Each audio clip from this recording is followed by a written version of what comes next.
Oi, oi, oi, salve, salve, meu queridão, minha queridona, do oitavo ano, então, da nossa querida escola Iracema Visoto. Então, agora eu vou para a resolução das questões contigo no início da semana, então. Eu te passei as questões sobre as nossas aulas EAD e agora a gente vai resolver. E já estou elaborando, claro, as tuas da semana que vem. Então, a ideia é essa aí. A ideia é eu te passar as questões no início da semana e aí vai chegar no final da semana, eu vou te fazer um videozinho te passando a resposta de todas as questões, beleza? Partiu para a questão, então. Primeira questão: qual é a diferença entre populoso e povoado? Quando a gente fala de populoso, nós estamos falando em população absoluta, ou seja, o número total de habitantes que vive num determinado espaço geográfico. Quando a gente está falando de populoso, via de regra, a gente está falando de um país em relação ao outro.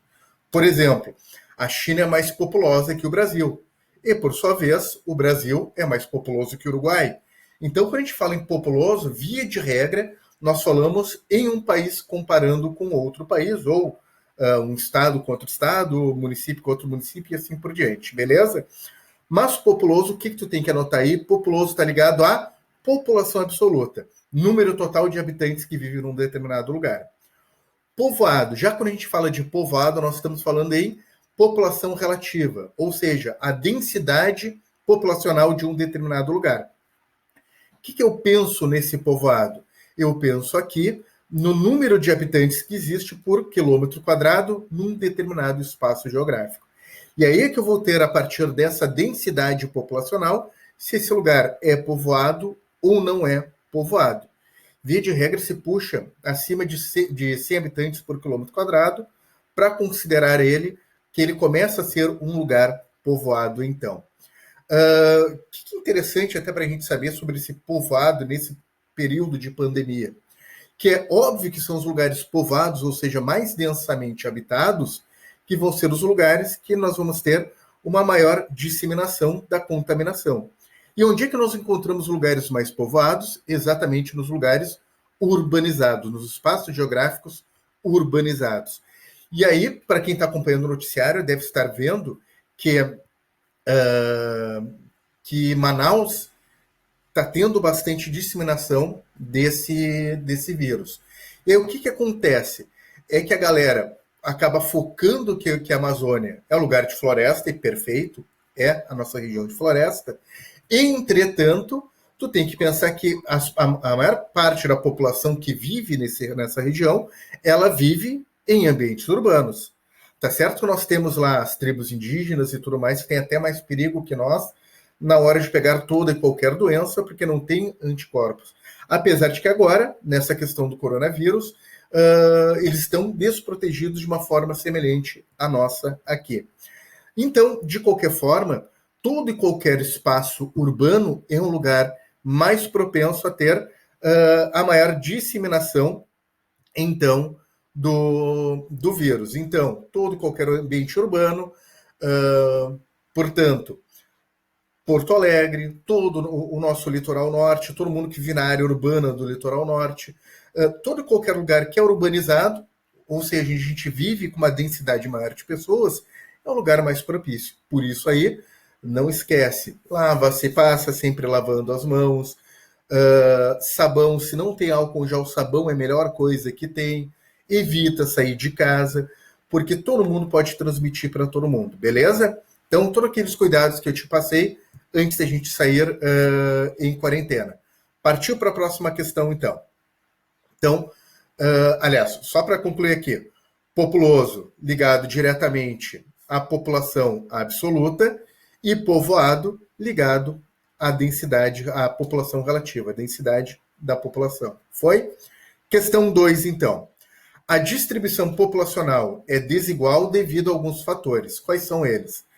Então, quando eu te expliquei essa parte, que eu te mostrei o mapa mundi e mostrei a região intertropical. Então, entre o Trópico de Câncer e o Trópico de Capricórnio, e te falei que até um pouquinho próximo, entrando na região temperada, próximo ao Trópico de Capricórnio e de Câncer, é exatamente nesta região de média a pequena latitude que nós vamos ter a maior parte da população mundial. Então, a esmagadora população mundial vai estar nessas regiões de média e pequena latitude.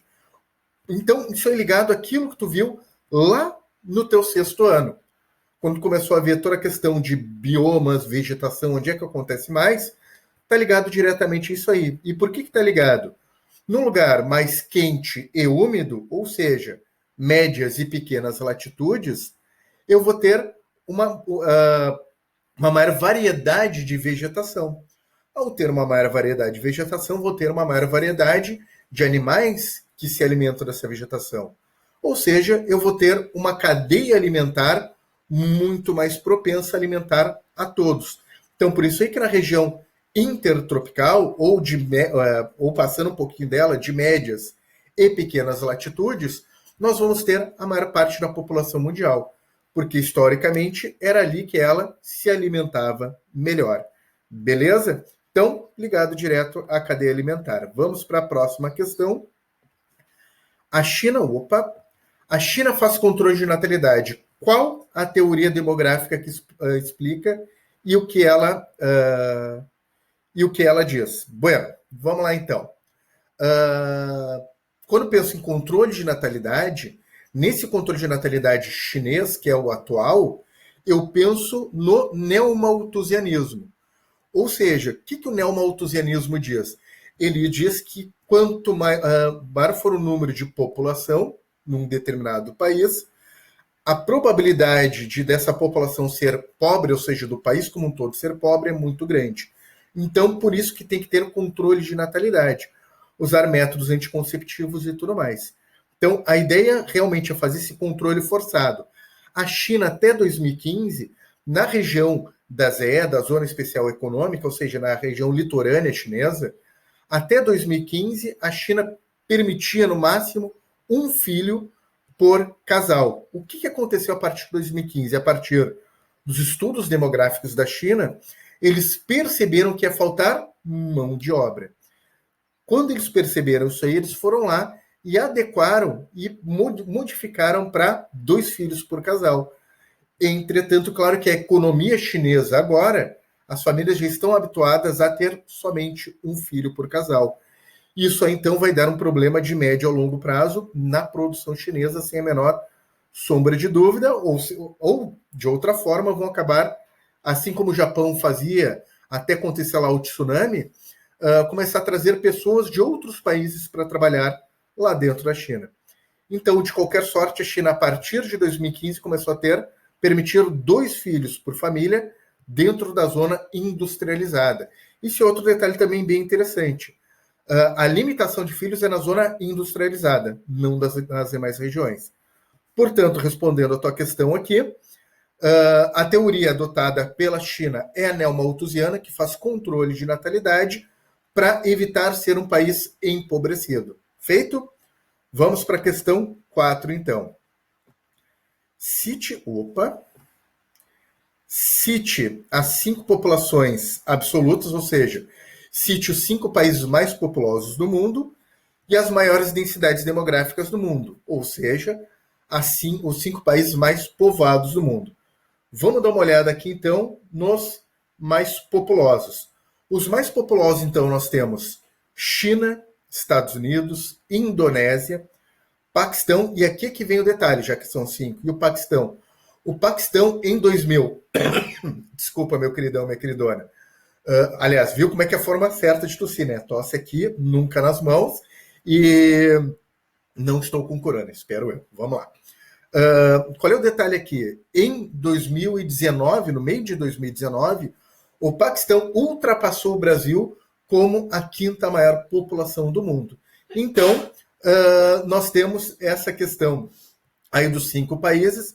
O Brasil, até 2019, era a 5ª população, era o 5º país mais populoso do mundo, deixou de ser, passou a ser agora o 6º país mais populoso do mundo, beleza? Vamos agora para os povoados. O que você tem que pensar no povoado? Povoado, obviamente, vão ser países pequenos, lugares pequenos. Por quê? O que é mais fácil de encher? Um copo de 500 ml ou um copo de 300 ml? Claro que o copo menor é mais fácil de encher. Então, os lugares mais povoados, aquele que vai ter mais gente num determinado lugar só, vão ser os países pequenininhos. Então, esse é o grande pulo do gato para tu entender essa questão. Povoar um lugar, via de regra, ele vai ser povoado quando for um lugar bem pequenininho, quando a gente está falando em país, obviamente. Vamos lá, então, aos 5 países mais povoados do mundo. Mônaco, Singapura, Hong Kong, Vaticano e Malta. Então, bom, Mônaco é aquele país que tu conhece ele literalmente numa volta de Fórmula 1, já que um dos percursos da Fórmula 1 é exatamente em Mônaco e se percorre a cidade inteira numa volta. Singapura, então, que é um pedacinho bem ao sul ali. Singapura, que é um dos tigres asiáticos, se tu não viu, a gente ainda vai discutir sobre ele em sala de aula. É um lugar extremamente povoado, realmente. Hong Kong, outro tigre asiático, vem nessa mesma pegada de ter muita gente, muito trabalhador, num lugar muito pequeno. Tanto Singapura quanto Hong Kong são os tigres asiáticos originais.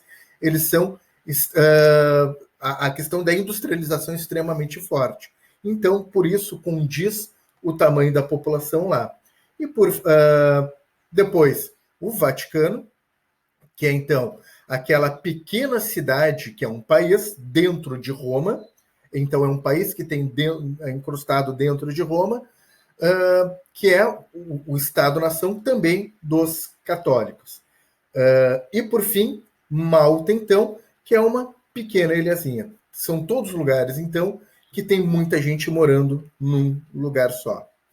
E, por fim, a nossa questão número 5. Na sua opinião, quais são os fatores relevantes para que uma pessoa tenha uma grande expectativa de vida? Conversamos muito também isso aí em aula, quando a gente começou a conversar sobre pirâmides etárias. O que acontece? Quando as pessoas têm acesso à higiene, à saúde da forma mais completa, ou seja, desde a questão da higiene, que é lavar as mãos, olha só, mais do que nunca agora esse período do coronavírus, nós sabemos que lavar as mãos literalmente salva vidas. Então, desde a questão mais básica de higiene, lavar as mãos, escovar os dentes, tomar banho e tudo mais, até a questão do acesso à saúde, enfermeiros, médicos e tudo mais, educadores físicos, fisioterapeutas, tudo isso, toda a equipe de saúde de forma geral, ter acesso à saúde a mais ampla possível, tudo isso aí estende a nossa vida. Então, tu ir para uma academia, cuidar da tua saúde, fazer grupos de corrida, praticar esporte com educador físico, tudo isso aí ajuda a tu ter uma vida mais saudável por mais tempo. Nutricionista, cuidar da tua alimentação, tudo isso aí ajuda a ter uma maior expectativa de vida.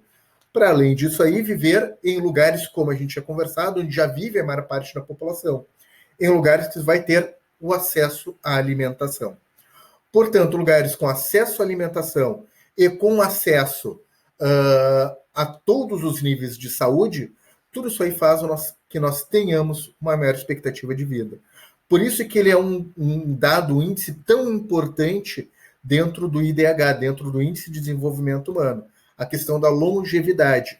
Porque a longevidade é que nos dá um indicador muito direto da qualidade de vida daquele determinado país. Beleza? Então, aqui, o nego veio. Isso aqui era uma foto que eu tinha de um quadro para os alunos, quando o Bolt era o grande campeão olímpico. E aí, então, esse aí foi em especial para o Bolt, numa das aulas que eu dei. Então, isso foi lá nas nossas Olimpíadas passadas ainda. Infelizmente, desse ano não vai acontecer neste ano, em função da pandemia. Então, esse aqui é homenagem à nossa última Olimpíada, que é o Nego Velho Bolt. Beleza, meu queridão, minha queridona? Espero que tu tenha curtido. Qualquer dúvida que tu tenha, tu pode passar até que mesmo pelo... eu vou te mandar esse vídeo pelo YouTube, tu pode mandar dúvida até mesmo pelo YouTube, ou se não, manda a dúvida como tu já vem fazendo lá pelo Instagram. Beleza? Então, um beijo, abraço, te cuida do pai, cuida da mãe, cuida do vô, da avó. Cuide-se muito, beleza, meus queridões? E vamos vencer essa pandemia. E para que todos, realmente todos nós, os nossos papais, mamães, todo mundo, que nós possamos estar bem e felizes após essa pandemia. Beijo, abraço, até a próxima aula.